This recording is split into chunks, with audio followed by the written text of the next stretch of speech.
Videocasts on agview.net brought to you in part by the Home Agency, Purple Wave Auctions, Spring Valley Ltd., and New Frontier Ag. At New Frontier Ag, we have great inventory of late model John Deere equipment. Our equipment is purchased from local producers in southwest Nebraska and northwest Kansas, and we know how each piece of equipment was used and maintained. There are no surprises when buying from us. The new and New Frontier Ag means a new way of doing business. Not too long ago, you settled for the limited inventory that was available locally. With today's technology, it is now possible to buy that exact piece of equipment you want. Everything you need to complete your equipment purchase is available with one click of the mouse at newfrontierag.com or one phone call to New Frontier Ag at 308-340-8989.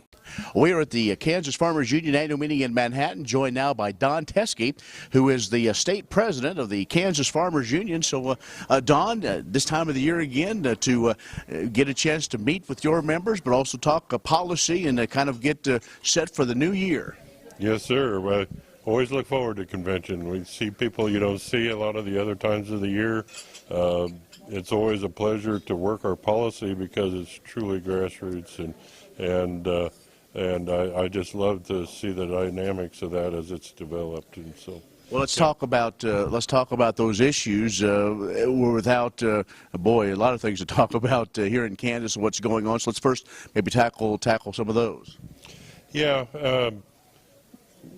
What we really pay attention to, we go through the whole policy, and we updated quite a bit in that. Especially we have some interest in the water issues that are going on, but our special orders of business are kind of what we really want to put a focus on, and we did a special order on reform of the beef checkoff, and I'm glad that we did that as a state. I suspect we're also going to have another special order before the convention is over, supporting the renewing and the administration of GIPSA, where that's coming up at the end of this year. That's something that we certainly want to keep under government oversight, and so I would hope we do that. So I think those are a couple of the highlights. We're very outspoken about implementing COOLA as Cadre, and I think that lawsuit's going to be with me, and that issue's going to be with me till I'm an old man in a rest home somewhere. But all right. I did want to make a comment. It's ironic that both Farm Bureau and Farmers Union had their state convention here in Kansas in the same week and in the same town, but I just wanted to give a congratulations to Steve Bacchus, and we've worked together for many years on quite a few issues, and I look forward to working with his replacement now as successor. So. Well, very good. Well, Donn, also you represent on the National Farmers Union Board. You were elected as the National Vice President, so I'm sure that keeps you busy as well. And national issues, a lot of things going on there, and probably that not only country of origin situation, the checkoff, National Farmers Union very involved, even right now, especially in the beef checkoff and that discussion.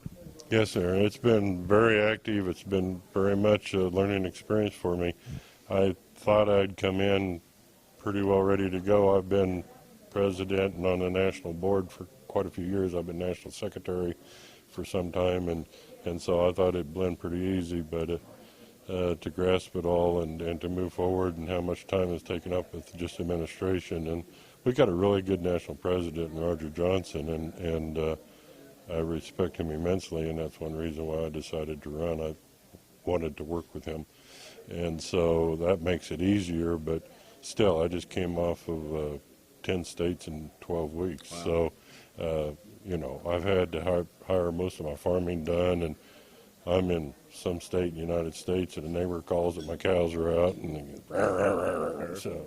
So there's a lot of that, but we're very focused right now. This checkoff reform has taken a lot of our time. It was a dead horse in meetings. It was stalled out. It was a proper time to walk away, and we certainly don't apologize for that. Well, Donn, let's also talk. Kansas will host next spring the National Farmers Union Convention. Yes, sir. It's going to be in Wichita at the Hyatt. It's really just a perfect setting for National Farmers Union Convention. We'll just pretty well fill up the hotel, and we'll be the big dog there. We usually bring in 500-600 people, and it's close to the airport, much more economical than destination sites like the warm climates in March. Right. And so I've been trying to get national into Kansas for quite a few years. Believe it or not, the last time we've hosted it in Kansas was in 1936. Really? Wow. It's been in Kansas City in Right. the 70s, but that's Missouri, Right. and blah, blah. And so technically, I'm very proud to be that they're coming to Kansas, and I think it's going to be a real well attended. I've heard already now that North Dakota has blocked off 60 rooms already, and so that's a good start. And we're gonna really have a dynamic convention. Secretary Ag Vilsack's already committed. EPA Administrator McCarthy's already committed, and we're bringing in a lot of the in-state intellect into helping educate us all on what we want to know and inform policy. So. Well, you mentioned briefly, the ag organizations meeting in the same town, kind of at least the same week anyway. And we have some contentious issues right now in agriculture, and there seems to be kind of that, Really? again, but it may be because it's the media or maybe because of a lot of other things that it wasn't that long ago that agriculture at least tried to sing out of the same songbook. Yeah, there were some minor differences, but it seems like almost now we've picked sides. Can we get to a point where agriculture can get back to working together and finding maybe those common goals and because that's the last thing I think anybody wants is a divided agriculture as we look not at the issues but just helping to feed a growing world. Yeah, it would be wonderful if we could.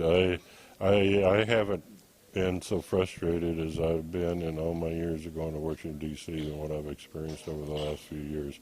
And it's an embarrassment. It's an embarrassment to us as citizens of the United States, and it's an embarrassment to us as a country across the world. And I don't know what it's going to take to fix it. And I know I'm broadening it beyond your question. Right. I would hope we could work together in agriculture. As a whole, there's a pretty good block of us that know our way around the hill and can work together. And if you can take the party politics out of it, we could move forward.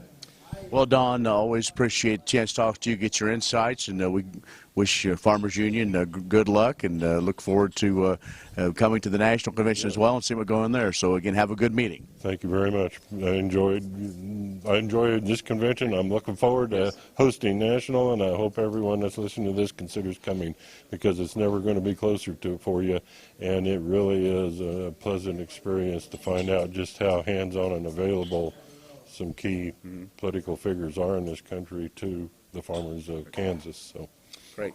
Donn Teske, he's from Wheaton and the president of the Kansas Farmers Union, also vice president of the National Farmers Union. On the road in Manhattan, for AgView, I'm Ken Rogers.